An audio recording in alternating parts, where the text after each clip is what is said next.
نوجوانوں خوب یاد رکھو، جوانی وہ سنہری عمر ہے جب انسان کے اندر آگ بھڑکتی ہے، خواب رنگین ہوتے ہیں، دل میں ہزاروں طوفان اٹھتے ہیں۔ کیا تمہیں معلوم ہے کہ اللہ نے تمہیں یہ جوانی کیوں دی ہے؟ تاکہ تم اسے اس کی راہ میں خرچ کرو، اس کی خوشنودی کے لیے وقف کر دو۔ لیکن دیکھو تو صحیح، آج کا نوجوان کہاں کھڑا ہے؟ موبائل کی اسکرین پر گھنٹوں ڈوبا ہوا ہے، سوشل میڈیا کی رنگینیوں میں کھویا ہوا ہے۔ آج کا ہمارا نوجوان دوستوں کی محفلوں میں ہنستا کھیلتا، فلمیں دیکھتا، گانے سنتا ہے، حرام رشتوں کی دلدل میں پھنسا ہوا ہے، حرام ریلیشن میں پھنسا ہوا ہے۔ دل سخت ہو گئے ہیں، آنکھیں نم نہیں ہوتی، روح مر چکی ہے، دل مر چکا ہے۔ آج ایسا حال ہو گیا ہے۔ نوجوانوں صحیح سے بتاؤ کہ اللہ کے سامنے کب روئے ہو؟ یاد ہے تمہیں؟ نہیں نا، یاد نہیں ہے۔ اپنے آپ سے پوچھو، کیا یہ زندگی کیسی زندگی ہے جس کے لیے اللہ نے تمہیں پیدا کیا ہے؟ کیا وہی یہ زندگی ہے یا پھر کچھ اور ہے؟ اللہ تعالیٰ نے قرآن مجید میں فرمایا ہے، افحسبتم انما خلقناکم عبثا کیا فرمایا؟ افحسبتم انما خلقناکم عبثا وانکم الینا لا ترجعون۔ کیا تم نے گمان کر لیا کہ ہم نے تمہیں کھیل تماشے کے لیے پیدا کیا ہے اور تم ہماری طرف واپس نہیں لائے جاؤ گے؟ ہمارا گمان یہی ہو گیا ہے کہ ہمیں مرنا ورنا نہیں ہے، مزے کرنا، انجوائے کرنا، یہی آخری زندگی، یہی پہلی زندگی ہے، اس کے بعد دنیا ختم ہے۔ یہ تو مزے کرنے کی زندگی ہے، اب نہیں کریں گے تو کب کریں گے؟ یہی ہمارا گمان ہے نا؟ نہیں میرے بھائی، اس سے باہر آؤ اور یاد رکھو یہ زندگی امتحان ہے۔ اس میں ہر کوئی امتحان دینے کے لیے آیا ہے، ایگزام ہال ہے دنیا۔ کیوں بھول جاتے ہو؟ یہ جوانی امانت ہے، یہ جو تمہیں جوانی ملی ہوئی ہے نا، یہ اللہ کی طرف سے امانت ہے۔ امانت میں خیانت نہ کرو۔ نبی اقدس صلی اللہ علیہ وسلم نے فرمایا، قیامت کے دن بندے کے پاؤں اس وقت تک نہیں ہٹیں گے جب تک اس سے 5 چیزوں کے بارے میں نہ پوچھ لیا جائے۔ ہر کسی سے 5 چیزوں کا سوال ہوگا۔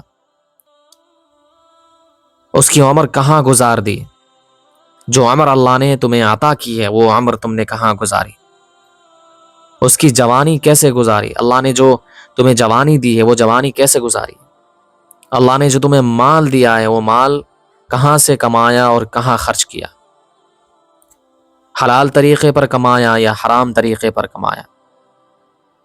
اگر کمایا بھی ہے تو اس مال کو کہاں خرچ کیا؟ اللہ کے راستے میں خرچ کیا یا حرام کسی راستے میں خرچ کیا؟ لڑکی بازی میں خرچ کیا یا کس چیز میں خرچ کیا؟ شراب کے پیچھے خرچ کیا، لونڈیا بازی میں خرچ کیا، کس چیز میں خرچ کیا؟ ہر کسی سے سوال ہوگا۔ اسی طرح جو علم سیکھا ہے، اللہ نے جو تمہیں علم دیا ہے، جو جانکاری دی ہے، جو معلومات دی ہے، اس پر کیسے عمل کیا؟ کتنا عمل کیا؟ کیا ہمیں نہیں معلوم ہے کہ نماز ہمارے اوپر فرض ہے؟ کیا ہمیں نہیں معلوم ہے ہمارے اوپر روزہ فرض ہے، زکوٰۃ فرض ہے، حج فرض ہے؟ اللہ کے حکم کو فالو کرنا ہماری ضرورت ہے، ہماری ذمہ داری ہے۔ یہ اتنی بیسک جانکاری تو، اتنا بیسک علم تو ہر کسی کے پاس ہے۔ یہ جو علم اللہ نے دیا ہے، چاہے کہ آپ کے پاس بہت زیادہ علم ہے، آپ عالم ہیں، مفتی ہیں، وہ تو اور بڑی بات ہو جاتی ہے، لیکن اتنا علم تو ہر کسی کے پاس ہے کہ نماز پڑھنا ہے، نماز ہمارے لیے فرض ہے۔ تو ہر کسی سے سوال ہوگا، ذرا سمجھ جاؤ۔ اس جوانی کے بارے میں پوچھا جائے گا، تم کیا جواب دو گے؟ کیا جواب دو گے؟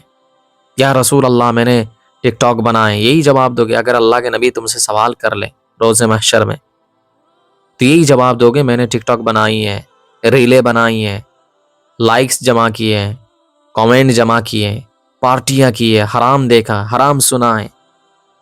نہیں نہیں نہیں، اللہ معاف کرے، یہ جواب نہیں چلے گا وہاں پر، یہ نہیں چلے گا جواب۔ میرے پیارے، اپنی روحانی تربیت کا خیال رکھو، اپنی روح کو اللہ سے جوڑ دو، اور اسی طرح دل کو گناہوں کے زنگ سے پاک کرو، نفس کو شیطان کی غلامی سے آزاد کرو۔ آؤ قدم بقدم دیکھتے ہیں کہ یہ یعنی روحانی تربیت کیسے ہوتی ہے۔ سنو اچھی طرح، میں سمجھاتا ہوں۔ سب سے پہلے نماز ہے۔ یاد رکھو، نماز روح کی غذا ہے، دل کا سکون ہے۔ نبی صلی اللہ علیہ وسلم نے فرمایا، نماز دین کا ستون ہے، الصلاۃ عماد الدین۔ جو اسے قائم رکھے گا وہ دین کو قائم رکھے گا، اور جو اسے گرائے گا وہ دین کو گرا دے گا، منہدم کر دے گا۔ میرے پیارے نوجوانوں، تمہاری نماز کی کیا حالت ہے؟ فجر کی اذان ہوتی ہے، تم بستر میں گھس جاتے ہو، ظہر، عصر، مغرب، عشاء سب ٹال دیتے ہو۔ ابھی پڑھ لوں گا، کل سے شروع کروں گا، کل سے پکا شروع کر دوں گا۔ لیکن کل کب آئے گا؟ موت آ جائے گی تو کیا کہو گے؟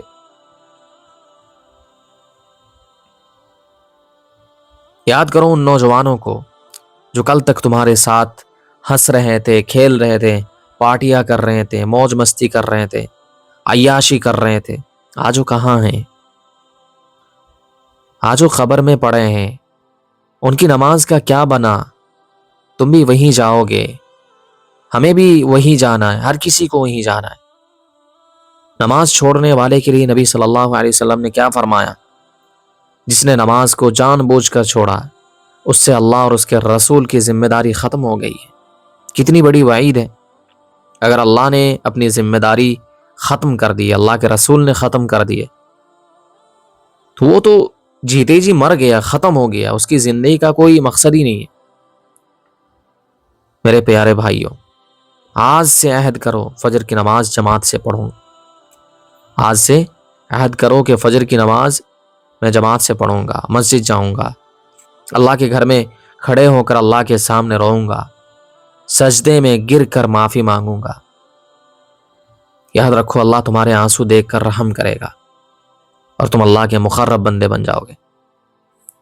قرآن مجید میں اللہ کا ارشاد ہے، یہ اللہ کا وہ کلام ہے جو مردہ دلوں کو زندہ کرتا ہے۔ اللہ فرماتا ہے، یا ایھا الناس قد جاءتکم موعظۃ من ربکم وشفاء لما فی الصدور۔ کتنا پیارا کلام ہے۔ اللہ نے فرمایا، اے لوگو، تمہارے رب کی طرف سے نصیحت اور دلوں کے امراض کی شفا آ چکی ہے۔ لیکن ہمارا قرآن کہاں ہے؟ شیلف پر دھول کھا رہا ہے۔ رمضان میں ایک ختم، باقی 11 مہینے بند۔ اے نوجوانوں، روزانہ قرآن پڑھو، ترجمہ سمجھو، تدبر کرو، سمجھ کر پڑھنے کی کوشش کرو۔ اگر سمجھ بھی نہیں رہے، کم سے کم اسے پڑھا کرو، دل میں سکون ملے گا، دل کو ٹھنڈک پہنچے گی۔ ایک آیت پڑھو اور سوچو کہ اللہ مجھ سے کیا کہہ رہا ہے۔ جب قرآن پڑھو گے تو دل میں نور آئے گا، گناہوں سے نفرت ہوگی، اللہ کی محبت بڑھے گی۔ اسی طرح تیسرا کام یہ کرنا ہے، ذکر الہی، اللہ کا نام لو، صبح شام تسبیحات کرو، سبحان اللہ، الحمدللہ، اللہ اکبر، یہ پڑھا کرو۔ ہر نماز کے بعد 33 مرتبہ سبحان اللہ، 33 مرتبہ الحمدللہ اور اللہ اکبر 34 مرتبہ پڑھا کرو۔ اللہ کہہ رہا ہوں، زندگی بدل جائے گی۔ نبی صلی اللہ علیہ وسلم نے فرمایا، جوانی میں اللہ کی عبادت کرنے والا قیامت کے دن اللہ کے عرش کے سائے میں ہوگا۔ یاد رکھو، ذکر سے دل نرم ہوتا ہے، شیطان بھی بھاگ جاتا ہے۔ یہ جو ہمارے دلوں میں شیطان کے وسوسے آتے رہتے ہیں، کبھی حرام کام کرنے کا دل کرتا ہے، تو اللہ کو یاد کرو۔ جب اللہ کو یاد کرو گے تو اللہ کا خوف دل میں آئے گا، اللہ کی معرفت پیدا ہوگی اور تم گناہ سے بچ جاؤ گے، شیطانی وساوس سے بچ جاؤ گے، اور تمہارے لیے فرشتے خود دعائیں کریں گے۔ چوتھی چیز یہ ہے کہ اچھے صحبت اختیار کرو، دوست وہ بناؤ اور صحبت اس کی اختیار کرو جو اللہ کی یاد دلائیں۔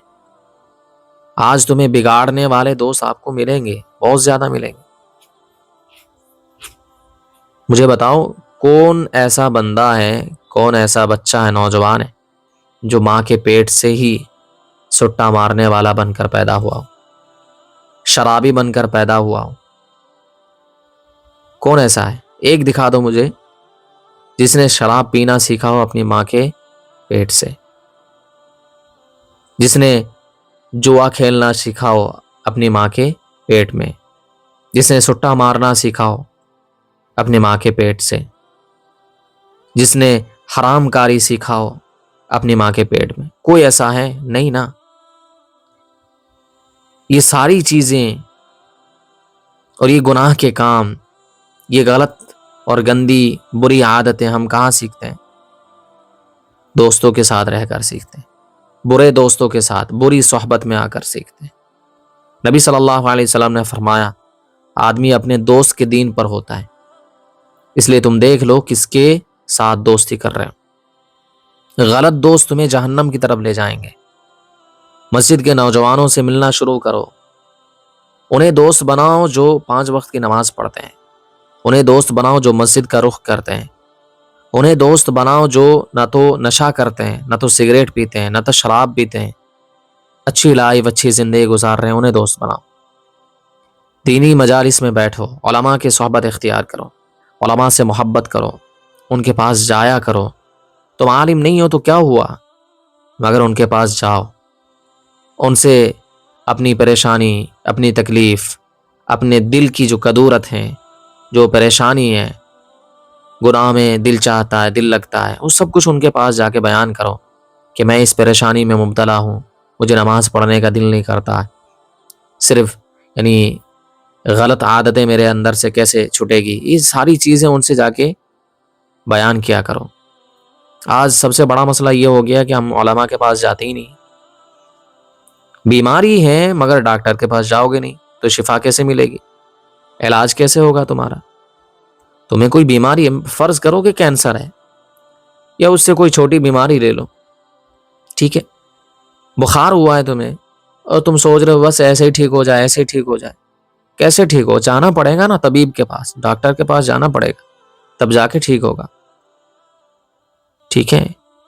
اسی طرح تربیت کے لیے 5ویں چیز جہاد نفس، نفس کے ساتھ مجاہدہ کرو۔ جوانی میں خواہشات کا طوفان ہوتا ہے، نظر نیچی کر لو، حرام تصاویر مت دیکھو۔ یہ حرام کام کی طرف سب سے پہلے کون پہنچاتا ہے پتہ ہے؟ یہ جو نظر ہے نا، نظر پہنچاتا ہے۔ کسی لڑکی سے محبت کی جو سٹارٹنگ ہوتی ہے کیسے ہوتی ہے پتہ ہے؟ سب سے پہلے آپ اسے دیکھتے ہو، پھر دیکھنے کے بعد وہ لڑکی تمہاری نظر کو بھا جاتی ہے، اچھی لگتی ہے، یار کتنی حسین لڑکی ہے، اس سے تو بات کرنی پڑے گی، اسے اپنے جال میں پھنسانا پڑے گا، چاہے وہ کسی کی بہن ہو یا کوئی بھی ہو، تمہیں اس کی پرواہ نہیں ہوتی ہے نا۔ اگر وہ تمہاری بہن ہو، اگر تمہاری بہن کے ساتھ کوئی کچھ کرے تم برداشت کر لو گے؟ تم سمجھتے ہو کہ تمہاری بہن تو تمہاری بہن ہے، باقی کسی کی بہن ہو کوئی فرق نہیں پڑتا، مزے کریں گے، انجوائے کریں گے، بات کریں گے، ٹھیک ہے، اس کی عزت لوٹیں گے۔ اگر یہی چیز تم اپنی بہن کے بارے میں سوچو کہ اگر میری بہن کے ساتھ کوئی اس طرح کرتا ہے تو میں کیسے برداشت کروں گا، کبھی سوچا ہے؟ اور سوچو گے بھی نہیں، سوچو تو صحیح، نہیں سوچتے، تو اس وجہ سے دیکھو ہی نہیں، جب بھی راستے میں چلو تو نیچے کی طرف منہ کر کے چلو، نظر نیچی ہونی چاہیے، شریف بن کر رہو، ٹھیک ہے نا۔ ٹھرکی بننے کی ضرورت نہیں ہے، یہ ٹھرک کبھی پوری نہیں ہوتی۔ ایک مرتبہ ٹھرک پوری کرنے کی کوشش کرو گے اور سوچو گے بس ٹھرک پوری ہو جائے اس کے بعد ختم، نہیں، یہ ٹھرک کبھی نہیں پوری ہوتی ہے۔ یہ جو بد نظری کی جو ٹھرک ہے نا، یہ جو گندی تصویریں، گندی ویڈیوز، پورنوگرافی دیکھنے کی جو ٹھرک ہوتی ہے، یہ کبھی پوری نہیں ہوتی ہے۔ آج سوچ رہے ہو بس آج ہی دیکھ لیں گے اس کے بعد نہیں دیکھیں گے، نہیں، ایسا نہیں ہوتا ہے، یہ پوری زندگی بھر مرتے دم تک یہ ٹھرک رہتی ہے۔ اس وجہ سے نظریں نیچی کر لو، چاہے راستے میں ہو چاہے موبائل کی اسکرین پر ہو۔ اب موبائل کی اسکرین پر کیسے نظریں نیچی کریں؟ یعنی گندی گندی ویڈیوز نہ دیکھا کرو، رات کے وقت موبائل نہ چلاؤ، جس ٹائم پہ تم گندی ویڈیوز کی طرف چلے جاتے ہو اس ٹائم پہ موبائل یوز نہ کرو، ٹھیک ہے؟ بیانات سن لیا کرو، یہ جو تم ابھی بیان سن رہے ہو، اچھی اچھی باتیں سن رہے ہو، اللہ بھی تم سے راضی ہوگا، اور اسی طریقے سے اللہ اگر میری ان باتوں کی وجہ سے تمہیں ہدایت دے دے، میں اپنے آپ کو یعنی ایسا سمجھوں گا کہ ایک کم سے کم کسی کو تو میری بات کی وجہ سے ہدایت ملی ہے، سیدھا راستہ ملا ہے، خوش نصیب سمجھوں گا اپنے آپ کو۔ تو بیانات سن لیا کرو، کچھ سیکھنے کی چیزیں دیکھ لیا کرو جس سے تمہارا کیریئر بنے، کوئی زبان سیکھ لیا کرو، مگر فلمیں نہ دیکھا کرو، ڈرامے نہ دیکھا کرو، گندی ویڈیوز نہ دیکھا کرو، اس سے تمہارا کردار خراب ہوتا ہے، تمہارا کیریکٹر خراب ہوتا ہے، تمہاری زندگی برباد ہوتی ہے، جوانی برباد ہوتی ہے، سب کچھ تباہ ہو جاتا ہے۔ اللہ کے نبی صلی اللہ علیہ وسلم نے فرمایا، جو شخص میری خاطر اپنی خواہش چھوڑ دے، کتنی بڑی بات ہے سنو، جو شخص میری خاطر اپنی خواہش چھوڑ دے میں اس کی ضمانت جنت کی لیتا ہوں۔ اس لیے نفس سے لڑو، اگر انتہائی یعنی گناہ کی چاہت پیدا ہو رہی ہے تو روزہ رکھ لیا کرو، نفلی عبادتیں کرو، اپنی یعنی جو اپنے اندر جو طاقت ہے، انرجی ہے، اس کو ختم کیا کرو۔ آج ہمارے نوجوان نہ تو ایکسرسائز کرتے ہیں، نہ جم کرتے ہیں، کچھ نہیں کرتے، پورا دن موبائل میں بیٹھا ہوا ہے، بس صرف ہاتھ کی انگلی کی ایکسرسائز ہو رہی ہے۔ تو ظاہر سی بات ہے، انگلی کی جب ایکسرسائز ہو رہی ہے اس میں کیا ہوگا؟ کچھ بھی نہیں ہوگا، انرجی ختم تھوڑی ہو رہی ہے۔ کھائے جا رہے ہو مشٹنڈے بن رہے ہو، تو جب انرجی لوز نہیں ہوگی، ختم نہیں ہوگی، تو ظاہر سی بات ہے گناہ کی طرف دوڑو گے۔ شادی تو ویسے ہی نہیں ہو رہی ہے، تو پھر اس کا صحیح استعمال کیسے ہوگا؟ جوانی کا صحیح استعمال نہیں ہو رہا ہے۔ یہ باتیں یاد رکھو۔ اسی طرح چھٹی چیز، تربیت کی چھٹی چیز 6 نمبر پر، وہ ہے والدین کی خدمت۔ ماں باپ، خوب یاد رکھو، ماں باپ جنت کے دروازے ہوتے ہیں، ان کی نافرمانی سے بچو، ان کی خدمت کرو، ان کی دعا لے کر چلو۔ یعنی یہ جو میں نے حصوں میں تقسیم کر رکھا نا، ہر کسی پر بہت لمبا بیان ہو سکتا ہے، جو موٹی موٹی باتیں میں بیان کر کے چل رہا ہوں یاد رکھو۔ 7ویں چیز ہے نیک اعمال، صدقہ کیا کرو، جو غریب ہیں مسکین ہیں ان کی مدد کرو۔ اللہ نے اگر پیسہ دیا ہے تو ان پر خرچ کیا کرو، لونڈی بازی میں خرچ نہ کرو، حرام ریلیشن میں خرچ نہ کرو، شراب میں، جوئے میں اپنے پیسے کو مت اڑاؤ، نائٹ کلب میں مت جاؤ، بلکہ صدقہ کیا کرو، مسکین کی مدد کرو، دین کی دعوت دو، اللہ کی راہ میں وقت خرچ کرو۔ یہ ساری چیزیں میرے پیارے نوجوانوں، ان باتوں پر عمل کرو، اور یاد رکھو یہ جوانی واپس نہیں آئے گی۔ آج تم طاقتور ہو، کل بوڑھے ہو جاؤ گے۔ کیا تم اپنے باپ کو نہیں دیکھتے؟ کیا تم اپنے چچا کو نہیں دیکھتے؟ کیا تم اپنے محلے والوں کو نہیں دیکھتے؟ سب ایک ٹائم پہ بہت جوان تھے، تم سے زیادہ طاقتور تھے۔ آج تو ہماری توانائی ختم ہو گئی ہے، مگر ان کی توانائی بہت خوب تھی، ان کی جوانی بہت اچھی تھی، تم سے لاکھ گنا بہتر تھی، مگر وہ بھی تو بوڑھے ہو گئے نا۔ تو تم بھی اسی طرح بوڑھے ہو جاؤ گے، ہم بھی بوڑھے ہو جائیں گے۔ آج صحت ہے، کل بیماری آ جائے گی، آج موقع ہے، کل قبر میں جاؤ گے۔ قبر تنہائی کی جگہ ہے، وہاں موبائل نہیں ہوگا، دوست نہیں ہوگا، جگری یار نہیں ہوگا، صرف اعمال ہوں گے۔ منکر نکیر پوچھیں گے تیرا رب کون ہے، تیرا دین کیا ہے، تیرا نبی کون ہے۔ اگر آج سے تیاری نہ کی تو کیا جواب دیں گے؟ اس لیے برائے مہربانی اللہ کے سامنے گر پڑو، رو، توبہ کرو، آج سے بدلو اپنے آپ کو۔ اللہ تمہیں معاف کر دے گا، تمہیں جنت نصیب کرے گا، وہ بہت رحم کرنے والا ہے، وہ تمہارے آنسوؤں کا منتظر ہے۔ یا اللہ ہمارے نوجوانوں کو ہدایت دے، یا اللہ ہمیں ہدایت دے، ہمارے نوجوانوں کو ہدایت دے، ان کے دلوں کو قرآن سے بھر دے، انہیں نماز کا پابند بنا، ان کی جوانی کو اپنی راہ میں قبول فرما، انہیں جنت الفردوس عطا فرما۔